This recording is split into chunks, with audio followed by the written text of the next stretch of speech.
Israel மீது Iran திடீர் தாக்குதலை நடத்தி மத்திய கிழக்காசிய பதற்றத்தை அடுத்த கட்டத்துக்கு கொண்டு சென்றுள்ளது. ஈரான் விடிய விடிய நடத்திய ஏவுகணை தாக்குதல்களில் சுமார் 180 குண்டுகள் இஸ்ரேலிய மண்ணை நோக்கி பாய்ந்தன. அவற்றில் 90 விழுக்காடு குண்டுகள் இலக்கை அடைந்து சேதம் உண்டாக்கியதாக ஈரான் கூறிக்கொண்டாலும் இஸ்ரேலிய ராணுவம் அதனை மறுத்துள்ளது. சில குண்டுகள் மட்டுமே தரையில் விழுந்தன. மற்றவை இஸ்ரேலிய ராணுவத்தால் தடுத்து நிறுத்தப்பட்டு செயலிழக்க வைக்கப்பட்டதாக அது கூறியது. அத்தாக்குதல் குறித்து கடும் சினம் தெரிவித்த இஸ்ரேலிய பிரதமர் பெஞ்சமின் நேதன்யாஹூ ஈரான் மாபெரும் தவறிழைத்து விட்டதாக சொன்னார்.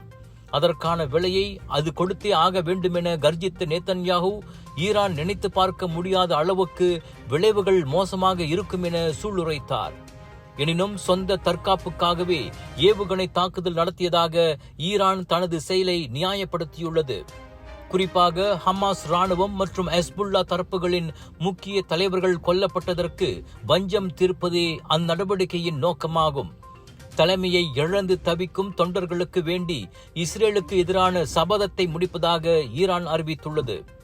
இஸ்ரேலின் எந்தவித பதிலடிக்கும் தயாராக இருப்பதாகவும் தெஹ்ரான் சூளுரைத்துள்ளது.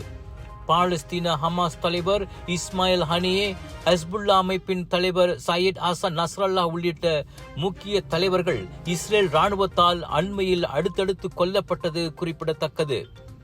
இஸ்ரேல் ஈரான் மோதலில் அமெரிக்காவின் நகர்வு எப்படி இருக்கப் போகிறது என்பது குறித்தும் பீதி நிலவுகிறது.